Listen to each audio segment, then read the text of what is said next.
Hey guys, welcome back to the channel. It's Cierra, and this video is going to be about Malcolm X Speeches at Harvard by Archie Epps. So I have the physical book, and I won't be going over each thing, if you can hear that. Yeah, there's a lot going on here. I won't be going into depth about like each one. I do plan on doing a post/video thing with Malcolm X, Toni Morrison, all the books that I read in February, and like a big like Black History Month Black post. It's gonna be a long thing to do. I have all these ambitions, and I'm like, oh my god, this is gonna be ridiculously long. It might actually just turn into like an essay or something. I don't know. Okay, it's gonna be ridiculous. Or maybe I'll do like segments and do like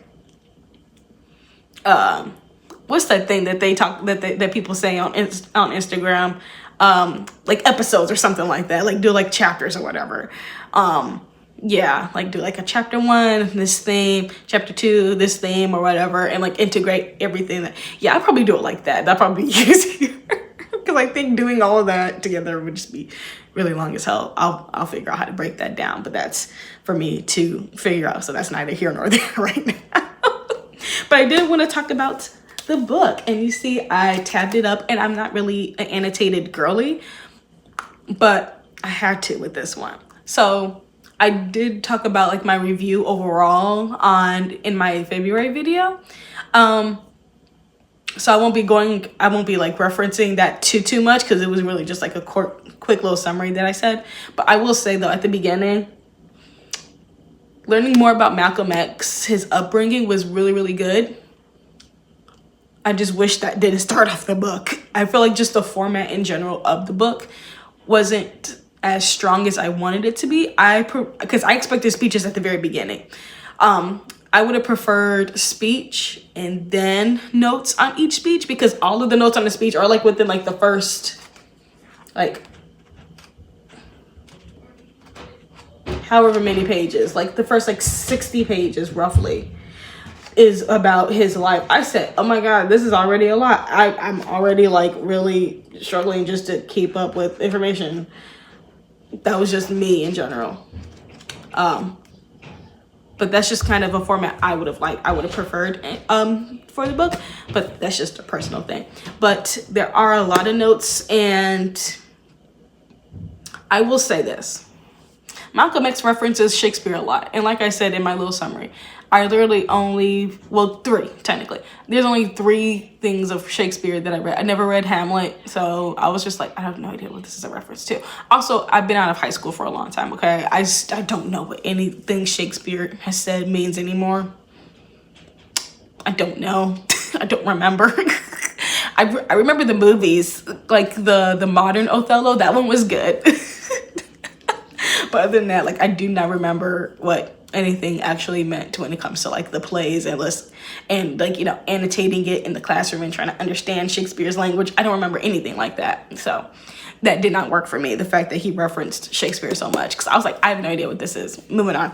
Like I literally like I read a little bit of it. I was just like, I don't get it. I was like, I'm gonna move forward because I just don't get it. I do have a note here that I want to bring up because it is going to be a Substack post I'm gonna have. And one of the parts I highlighted was, ironically, Malcolm X discovered he was a human among brown and black men in Africa. And this is on page 39. And so off to the side, I wrote, the lost sense of identity, which is perpetrated with ugly hatred and misplacement of anger onto Africans and African Americans. So for that note, it probably doesn't make sense to you, but to me, it really is the struggle of being African American, being part of African descent, and realizing that we're just humans, and the fact that we came from that place, like that's where our ancestry is, and the fact that they are humans, they're not the chattel that we were taught that we were, because obviously the ones that were kidnapped and brought over. This is not even counting the millions of lives that were lost at sea. That we are more than just that history, that dark history. We are a people of history with actual like African descent, full of color, vibrancy, different spiritual beliefs, laughter, fun, dances, music. Like we're human. We were human and we are still human, even though in the society and in this world where we're constantly being viewed and constantly told that we're not human and being dissected and pulled apart through research and our bodies being disposed like Henrietta Lacks. The fact that anything that a Black person creates automatically becomes trendy and then taken and then given a different name. Kardashians. Anyone really, because now they're calling the lace fronts, they're calling them like what, frontal fillers or whatever. Like, see, that kind of dumb shit. It doesn't make us feel human. It makes us feel like we're literally just machines, just spewing out everything, and you're taking it and you're gonna change it to something else to make it palatable for yourself and for the people that think like you, while we sit here creating everything for you. Because literally with the rise of AI, a lot of the AI issues that I saw at the beginning, the first issue, was them creating Black AI creators on Instagram, having Black people eating chicken when it's AI. This is what I mean. This country doesn't view us as humans. So for us to connect with our African lineage and our history is realizing that we're actually humans, that we're actually people with joy and laugh, and we've done our hardest over here to create joy, to create laughter, to create excellence, to create all these things, just for things to be stolen, taken, washed away, destroyed because it came from us. Yeah. And that kind of ties into what I want to do for that post. And I want to focus more on like that grief and loss of this connection, because essentially that's what it is. It's 400 years of grief. We lost exactly who we are as humans because of this, because of Christopher Columbus and his goons, because of people coming over here and destroying land and then taking people from another country to work on the land that they just massacred a whole bunch of people on. We're grieving. This is 400 years of grieving. More than 400 years, because it's still ongoing. We're still grieving. We're grieving centuries of loss. And sometimes a lot of it is misplaced anger towards each other because of what other people have told us about each other. Like it was done by Germany between the Hulu and the Tutsis, which is what led to the massacre in Rwanda. Like, we're grieving. It's 400 years of grieving and counting. And it's exhausting. It's really exhausting. And then on page 48, I just have like a few things I wanted to mention, because like with Malcolm X's speeches, there's nothing like to pinpoint exactly, like break down like, oh, themes or whatever like I normally do. But it's just certain things I wanted to bring up, because this is his video. These are his speeches. This is information coming from someone who was with him. One of the parts that I underlined, I didn't have my highlighter then, was Muhammad had kept Black Muslims praying in their temples while Martin Luther King actually led the Negro crowds of Birmingham in their protest marches. And this is coming from Malcolm X's speech. And I just wrote down the fact that he had learned and changed his mind as how we adapt and learn as humans.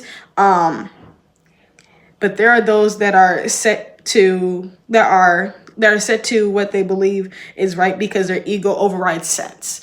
And I feel like with Malcolm X, reading this story, but also my aunt and uncle, they were watching they were watching some movie. I don't remember where it was, but they were talking about Malcolm X because Malcolm X was part of the movie. It might have been his movie, or was it a different movie? I don't know, because they didn't pop up the thing didn't pop up of like what it was that they were watching. But it just shows that we're humans. literally humans, we're allowed to change our minds and learn as we grow. Because at first Malcolm X believed that Martin Luther King Jr. wasn't doing shit. And then to change his perspective, he learned and he was like, oh, you know what? Maybe when it comes to not just rebellion, but when it comes to actually protesting, there's different ways to protest. And I think that that's also part of how us Black creators and Black activists also protest. We protest in different ways, but it's all protesting. There's not one way to protest.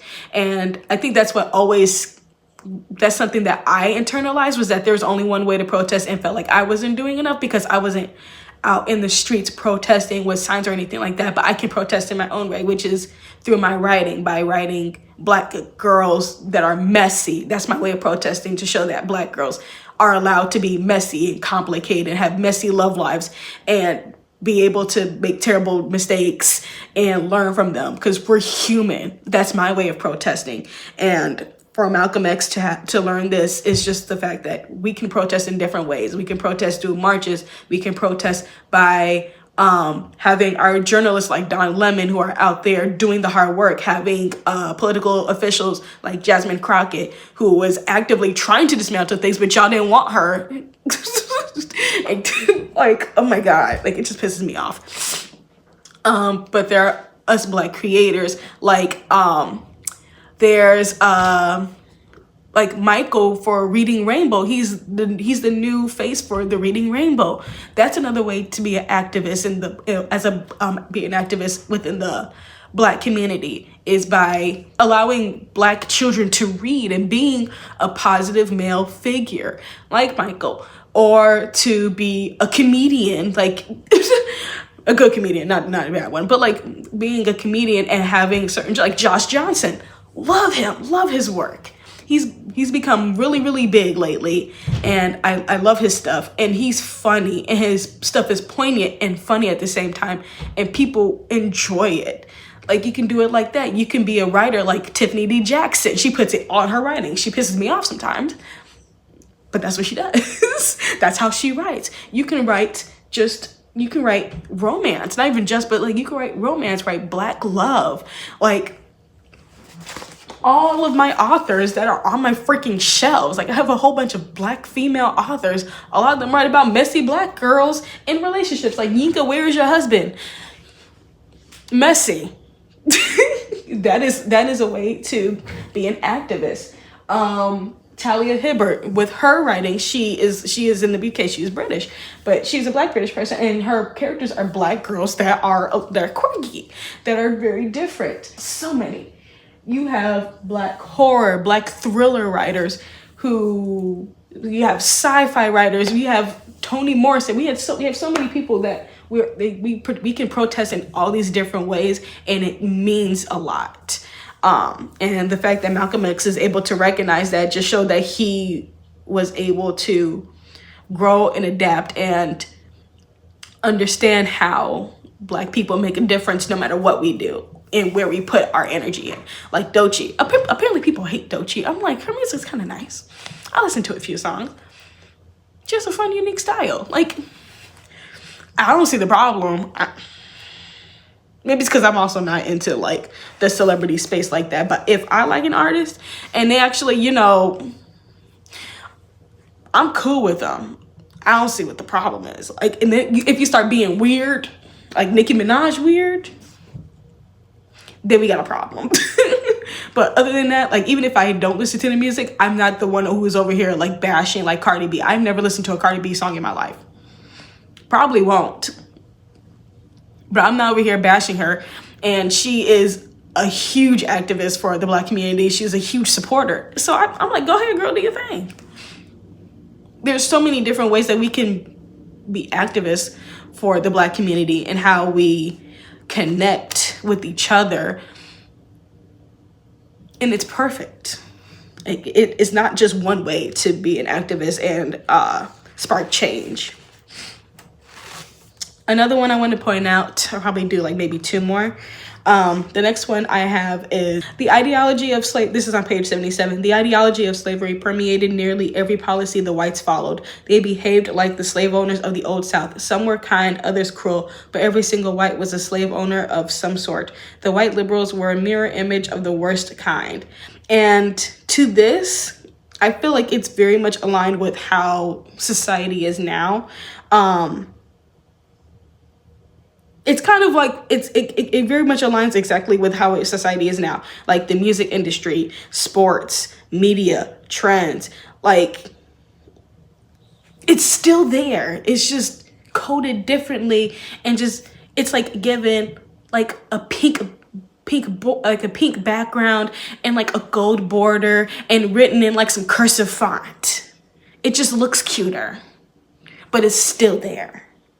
Goes back to my video from when I did about Burned Down Master's House. This line, a pretentious free Negro was only a mirror image of the lowest slave. If you read the book, then you know what I mean. It's still a negative view of self.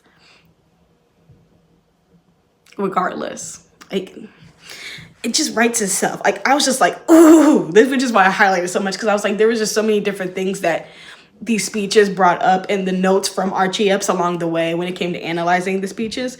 I was just like, yes, yes, yes, no, yes, interesting. Yeah. This is one I do want to point out on page 123, at the Harvard Law School Forum of March 24th, 1961. Malcolm X says, I repeat, let our people be separate from you and give us some territory that we can call our own and where we can live in peace amongst ourselves. To me, this is still asking for permission. And then when we do separate, they still unalive us and destroy everything we have. Like Lanier. It's like you don't need to ask them for permission. We don't. Let us do it, because they're not going to. They always now they want to create a white town and be like, this is where we're all going to live together. Cool. But God forbid we do it literally 500 miles away, and then someone gets wind of it. They're like, we heard the blacks are doing great. What? Without us. Burn it all down. So let's not ask for permission. We do what we want to do, and we're going to do it the way how we want to do it. And we protect each other and we protect ourselves. Like how all of Jasmine Crockett's bodyguards were black men. Yeah, you see that? We protect our own. We protect our own, and we stand up for our own, and we do it ourselves. But as soon as some mess goes down, be ready. Everybody better have their, if I'm talking to myself, you better have your license to carry, okay? Because when some stuff go down, you better be ready, because some stuff will go down. We don't need to ask for permission. We do what we want. And what we also need to do is stop telling people our business too. Because there are some of us, even in our own community, that love to tell other people all this. Stop telling people stuff. Stop. That's how, literally, like on Threads is a beautiful place. It's a beautiful place. If it's not a beautiful place for you, then you don't know what you're dealing with. I don't know what you got, but over on my side, it's a beautiful place on Threads. And we can sniff out certain posts that are pretty much like aiding and abetting or just trying to get information. Oh, we clock that real quick. Your stuff gets deleted and your page gets blocked. So if you're like, what happened to my page? That's why. Because we know what you're doing. Stay away from us. Stay out of our business. Stop asking open-ended questions. Get away. Because that's what they're doing. People want to sneak in there, try to get some information. And it's kind of like that line, like, let's be separate from ourselves. No, we're just gonna block you and keep it moving. Have fun figuring it out on your own. That's all I have for this video. If you like this video, be sure to like it. If this ruffles some feathers, goodbye. You can unfollow. I do not care. Your negative comment will get deleted and you will get blocked. Have a peaceful day. And until next time, stay magical. Bye.